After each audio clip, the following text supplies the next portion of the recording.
కార్యకర్తల కష్టం ద్వారానే కాంగ్రెస్ అధికారంలోకి వచ్చిందని మంత్రి కొండె సురేఖ తెలిపారు. దురదృష్టం ఏంటంటే మనం ఉమ్మడి మెదక్ జిల్లాలో ఒకటే సీటు గెలిచామని ఆమె తెలిపారు. రాజశేఖర్ రెడ్డి లాంటి నాయకుడు దగ్గర పనిచేశామని గుర్తు చేశారు. గత ప్రభుత్వం రిజర్వేషన్లు, కాలువలు పూర్తిగా నిర్మించలేదని విమర్శలు చేశారు. ప్రతిపక్షాలు కళ్ళుగుండి చూడలేకపోతున్నాయని మండిపడ్డారు.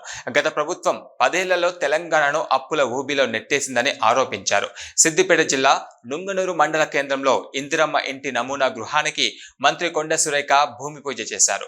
ప్రజలకు ఇందిరమ్మ రాజ్యం ఇస్తానని చెప్పామని మాట నిలబెట్టుకుంటున్నామన్నారు.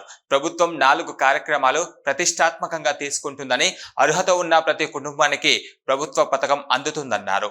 ఇందిరమ్మ ప్రధానమంత్రి అయిన తర్వాతనే ఇండ్లు ఇవ్వడం మొదలు పెట్టామని, మొదటగా పేదలకు ఇల్లు ఇచ్చింది కాంగ్రెస్ ప్రభుత్వమేమని గుర్తు చేశారు.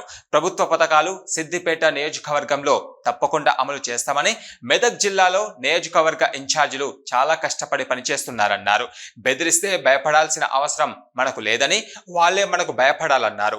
కార్యకర్తల్ని వేధిస్తే పోలీస్ స్టేషన్లో ఫిర్యాదు చేయాలని, తాను పోలీసులకు ఫోన్ చేస్తానని భరోసానిచ్చారు. 10 సంవత్సరాల కాంగ్రెస్ పాలన లేని సమయంలో మీరు పడ్డటువంటి ఇబ్బందులు, మీరు పడ్డటువంటి బాధలు ఏంటో మరి చెప్పాల్సిన అవసరం లేదు. ముఖ్యంగా పాత మెదక్ ఉమ్మడి జిల్లాలో ఇంకా ఎక్కువ ఇబ్బందులు పడినటువంటి సందర్భాలు చాలా ఉన్నాయనేది మన అందరికీ కూడా తెలుసు. అందులో ముఖ్యంగా ఈ నియోజకవర్గంలో ఇంకా ఎక్కువ ఇబ్బందులు ఉన్నాయనే విషయం కూడా మరి అందరికీ తెలిసినటువంటి విషయం. ఇప్పుడే హరి చెప్పినట్టుగా అన్ని ఇబ్బందులు ఉన్నా కూడా మీరు కాంగ్రెస్ పార్టీని వీడకుండా ఉన్నందుకు మరి మిమ్మల్ని అందరినీ కూడా అభినందిస్తూ, మీరు ప్రతిష్టాత్మకంగా 4 కార్యక్రమాలను మనం తీసుకోవడం జరిగింది. అందులో ఒకటి రైతు భరోసా కార్యక్రమం, ఇంకొకటి ఇందిరమ్మ ఇండ్ల కార్యక్రమం, ఒకటి రేషన్ కార్డులు, అదే విధంగా ఇందిరమ్మ ఆత్మీయ భరోసా కార్యక్రమం. ఈ 4 కార్యక్రమాలకు కూడా ఇప్పటికే ఆదేశాలు ఇచ్చి అధికారులను గ్రామాల్లోకి పంపించి, మొదట రైతు భరోసా అనేది ఏదైతే ఉందో అర్హులైన రైతులు ఎవరైతే మరి పంటకు వీలు ఉన్నటువంటి, పంట పండేటువంటి భూమి ఉన్నటువంటి ప్రతి రైతుకు కూడా, గుంటా భూమి ఉన్న రైతుకు కూడా రైతు భరోసా 12,000 సంవత్సరానికి 2 విడతలుగా ఇచ్చే కార్యక్రమాన్ని కూడా ఈ ప్రభుత్వం చేపడుతుంది. దానికి సర్వే జరుగుతూ ఉంది. అందులో ఎక్కడ కూడా ఈ పార్టీ ఆ పార్టీ అనేది కానీ ఏదో ఒక వంక పెట్టి డిలీట్ చేసేది కానీ లేదు. కాకపోతే అవి అర్హత లేని, ఏదైతే వ్యవసాయానికి ఉపయోగపడని భూములు ఉంటాయో వాటి సర్వే నెంబర్లు మాత్రం ఈరోజు దాంట్లోంచి డిలీట్ చేయబడుతుంది అని చెప్పి ఈ సందర్భంగా తెలియజేస్తూ, వీటన్నిటితో పాటు ఈరోజు ఇందిరమ్మ ఇళ్ళ కార్యక్రమం. ఇందిరమ్మ ఇండ్లు అంటే అసలు ఇందిరమ్మ ఇచ్చినప్పటి ఇండ్లతోటే ఇందిరమ్మ ఇండ్లు అనేటువంటి పేరు పడ్డది. ఆమె ప్రధానమంత్రిగా ఉన్నప్పుడు ఇచ్చిన తర్వాత మళ్ళీ ఇండ్లంటూ వచ్చాయంటే రాజశేఖర రెడ్డి గారు ఉన్నప్పుడు వచ్చాయి. కానీ గత ప్రభుత్వంలో డబుల్ బెడ్రూమ్ ఇల్లు అని మనకు ఆశ పెట్టి ఎవరికి కూడా ఒక డబుల్ బెడ్రూమ్ ఇల్లు ఇవ్వలేదు. కనీసం ఒక 3 లక్షలు 4 లక్షలన్నా ఇవ్వండి అని ఆ రోజు నేను టిఆర్ఎస్ లో ఎమ్మెల్యేగా ఉన్నప్పుడు ముఖ్యమంత్రి గారిని పదే అడిగాను. సొంత భూములు ఉన్న వాళ్ళు ఉంటారు, జాగు ఉన్న వాళ్ళు ఉంటారు, వాళ్ళు ఒక చిన్న షెడ్ అన్నా వేసుకుంటారు అంటే కూడా ఆ రోజు ముఖ్యమంత్రి గారు వినలేదు. కానీ ఈ రోజు మన ముఖ్యమంత్రి గారు ప్రతి ఒక్కరికి కూడా ఇల్లు ఉండాలి అనేటువంటి ఒక ఆలోచనతోటి ఈరోజు ఇప్పుడు నమూనా ఇల్లు ఇక్కడ నేను కట్టడానికి ఏదైతే కొబ్బరికాయ కొట్టానో అది ఇక్కడ కడతారు. కట్టిన తర్వాత మీకు అర్థమవుతుంది ఆ ఇల్లు ఎట్లా ఉంటుందో. అదే పద్ధతిలో మీ ఇల్లు కూడా 5 లక్షలు ఇచ్చి అదే పద్ధతిలో మీ ఇళ్లను కూడా నిర్మాణం చేసే కార్యక్రమం కూడా జరుగుతుంది. అందులో నిరుపేదలైన వాళ్ళకి మొదటి ప్రాధాన్యత ఉంటుంది అనే విషయం కూడా మరి అందులో ఇందిరమ్మ కమిటీలు ఉంటారు, వాళ్ళు కూడా వచ్చి మీ గ్రామాలలో చూస్తారు, అధికారులు కూడా వస్తారు.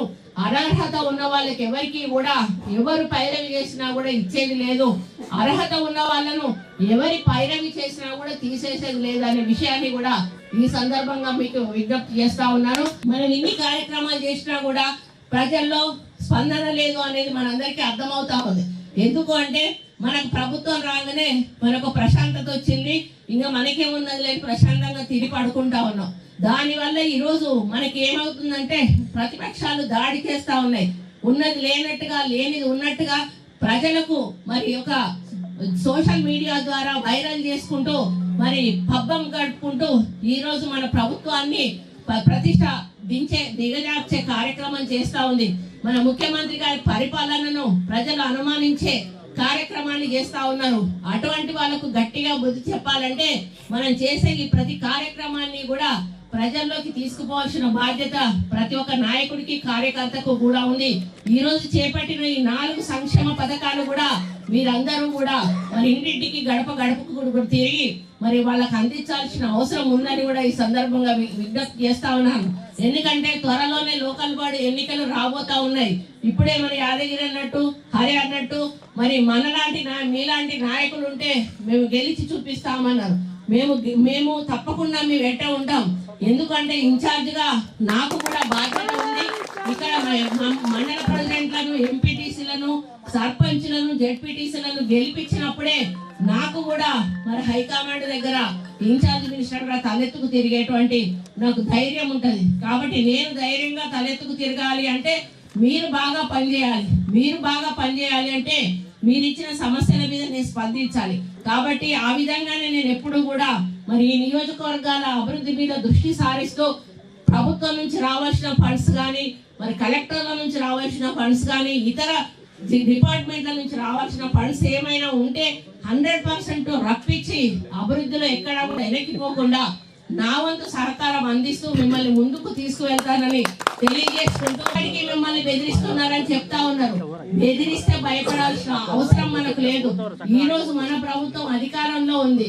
వాళ్ళు భయపడాలి, మనం భయపడాల్సిన అవసరం లేదు.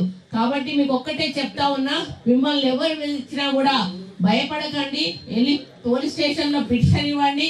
మేము పోలీసు వాళ్ళకి ఫోన్ చేస్తాం, వాళ్ళని పట్టుకొచ్చి లోపలేస్తారు. ఎందుకంటే మన దగ్గర తప్పు లేనంత కాలము మనం భయపడాల్సిన అవసరం లేదు. మనం అధికార దుర్వినియోగం కూడా చేయాల్సిన అవసరం మనకు లేదు. ఎందుకంటే మనం ప్రజల కోసం పనిచేస్తా ఉన్నాం.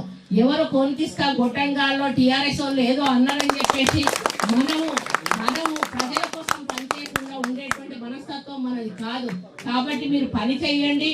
రేపు వచ్చేటువంటి ఎన్నికల్లో మనం పెద్ద ఎత్తున మన సర్పంచ్లను, ఎంపీటీసీలను, జెడ్పీటీసీలను గెలిపించుకోవాల్సిన బాధ్యత మీరందరూ తీసుకోవాలని తెలియజేసుకుంటూ